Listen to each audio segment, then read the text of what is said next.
ganti rugi pada rakyat hanya Rp6.700 per meter. Terus yang tidak punya surat maka hanya diberikan hak pakai 10 tahun. Sementara investor yang sebenarnya oligarki dikasih hak 190 tahun. Apakah Belanda pernah sebiadab itu? Terus siapa yang sebiadab itu? Apakah kita lebih hormat kepada orang biadab sekarang dibanding Belanda? Pas kalau ada masih memuji-muji rezim ini yang biadab seperti itu, artinya dia sebenarnya adalah lebih penjajah dari penjajah. Coba lihat, hanya di Rempang itu.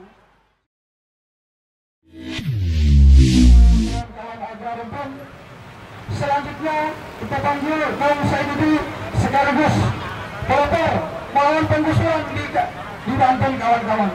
Bung Saidudi silakan menyampaikan orasi politiknya. Bebe, cari apa, hei? Mangga. Cari apa?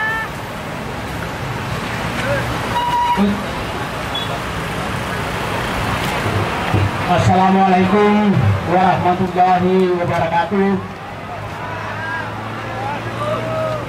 Pasti laporan tim Jokowi yang pasti ada di tengah-tengah kita pasti sedang mengirim foto ke istana bahwa nggak usah didengarin, mereka cuma sedikit, itu pasti fotonya seperti itu. Tapi kita tahu bahwa yang kita perjuangkan adalah negara ini. Kalau kita tidak berjuang mempertahankan tanah rakyat yang sedang dirampas oleh oligarki di seluruh Indonesia, maka prediksi Presiden terpilih Prabowo bahwa Indonesia akan bubar 2030 akan terjadi.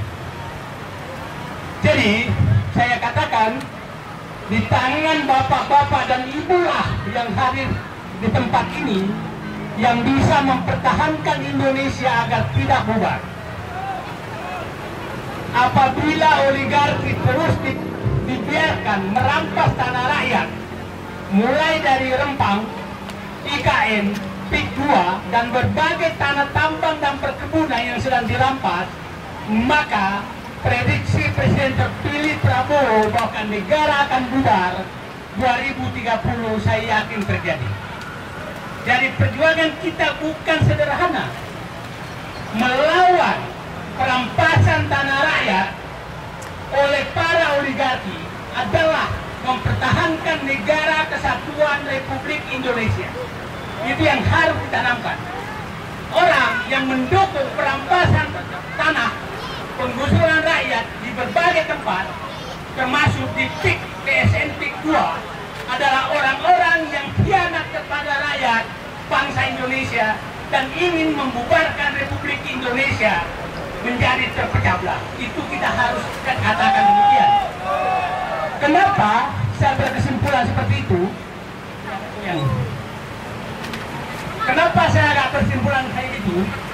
Karena saya menyaksikan sendiri bagaimana PSN PIK 2 itu dirancang seperti negara. Luasnya kira-kira akan mencapai 100.000 hektar. Kemudian yang akan bisa tinggal di sana adalah hanya orang-orang kaya. Karena harga tanah di sana itu 21 juta sampai 36 juta per meter. Dan cara mengusir rakyat adalah naikkan harga tanah, kemudian naikkan PDB, maka seluruh rakyat miskin akan pergi. Itu juga terjadi di Jakarta. Sehingga kita sudah sulit menemukan orang yang tinggal di Menteng karena tidak mampu membayar PDB. Itu cara mereka untuk mengusir rakyat Indonesia. Saya katakan, Belanda dulu tidak pernah menjajah Indonesia dan mengambil tanah rakyat. Sekarang ini pemerintahan justru mengambil tanah rakyat dan mengusir rakyat. Jadi sekarang yang perlu dibawa pulang bahwa kami semua datang ke sini untuk mempertahankan NKRI agar tidak bubar karena rakyat tanahnya digusur. Coba Anda bayangkan tanah di sekitar PIK 2, PSN PIK 2 itu ditawar hanya 10.000 sampai 50.000 rupiah per meter. Setelah jadi dijual 21 sampai 36 juta per meter. Anda bayangkan di IKN tanah ganti rugi pada rakyat hanya 6.700 rupiah per meter. Terus yang tidak punya surat maka hanya diberikan hak pakai 10 tahun. Sementara investor yang sebenarnya oligarki dikasih hak 190 tahun. Apakah Belanda pernah sebiadab itu?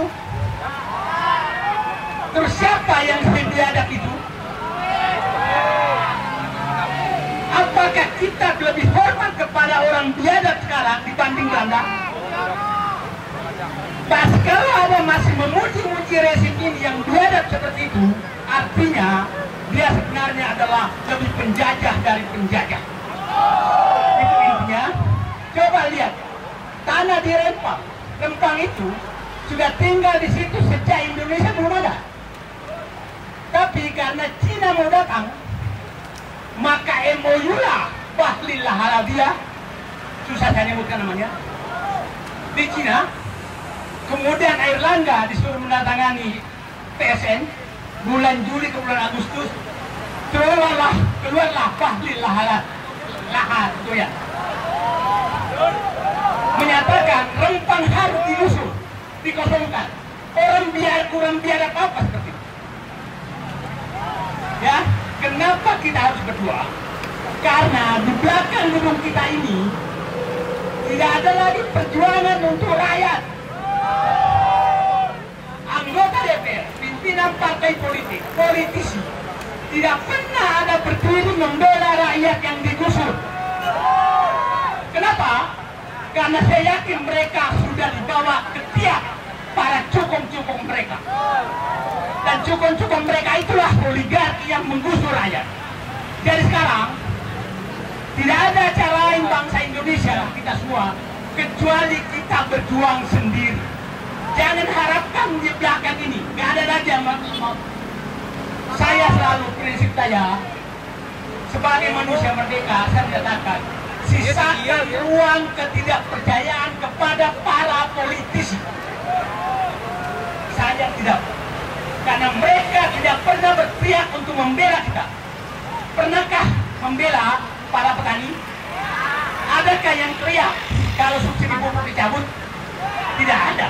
Adakah yang teriak kalau tanah petani digusur? Tidak ada.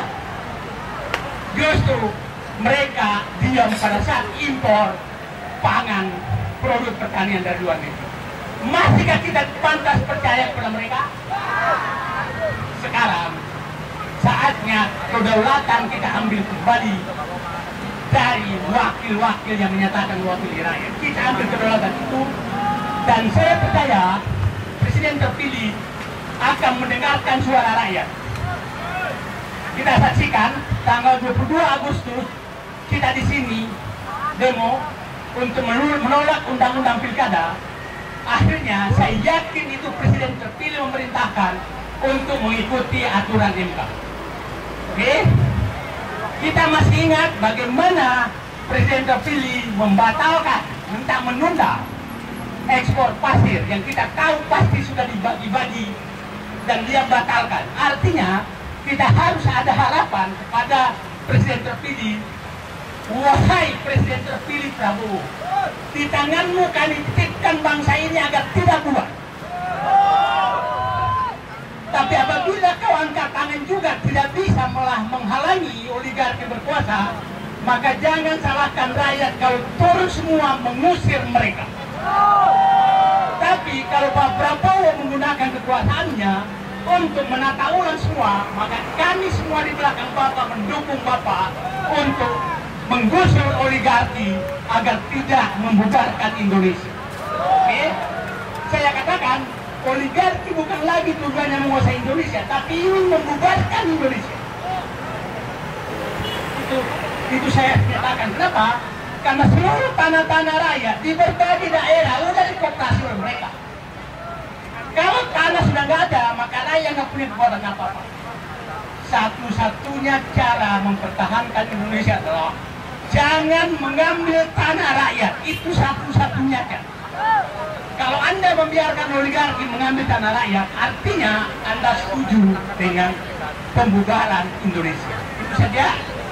Saya ingatkan, Presiden terpilih, Anda seorang jenderal, punya patriotisme, punya nasionalisme, hidupkan kembali rasa kerakyatanmu, hidupkan kembali rasa keadilanmu, hidupkan kembali nasionalismemu untuk menyelamatkan negaramu dalam rangka perampasan tanah rakyat oleh kaum oligark. Itu pesan saya kepada Presiden terpilih dan kepada teman-teman semua. Apabila Presiden terpilih melakukan itu, maka kami di belakang beliau. Tapi apabila dia juga tidak kuat melawan oligarki, maka kami ke depan melawan oligarki. Itu saja. Terima kasih. Sekali lagi, jangan lihat jumlahnya, tapi lihat semangatnya. Insya Allah semangat ini dimiliki oleh semua. Saya katakan demo di Jakarta itu susah, bukan karena masanya nggak ada, karena sudah tidak ada metro mini yang bisa kita tumpangi bebas. Sebenarnya dan kalau masih ada metro mini, maka saya yakin masa akan bisa gampang datang. Sekarang gampang sekali, bus jadi kontak oleh Pak Barat, jangan diangkut selesai. Kalau dulu metro mini nggak bisa dikontak karena pemiliknya perorangan. Jadi penyebabnya masa tidak bisa berkumpul banyak bukan karena masanya nggak ada, tapi metro mininya hilang. Terima kasih. Assalamualaikum warahmatullahi wabarakatuh. Selamat berjuang. Selamatkan Indonesia dari pecah belah oleh oligarki melalui pengambilan penggusuran tanah rakyat di berbagai daerah. Siap? Terima kasih Bang Jumhur. Insya Allah kalau kita belum berhasil, amal jariah kita terima. Wassalamualaikum warahmatullahi wabarakatuh.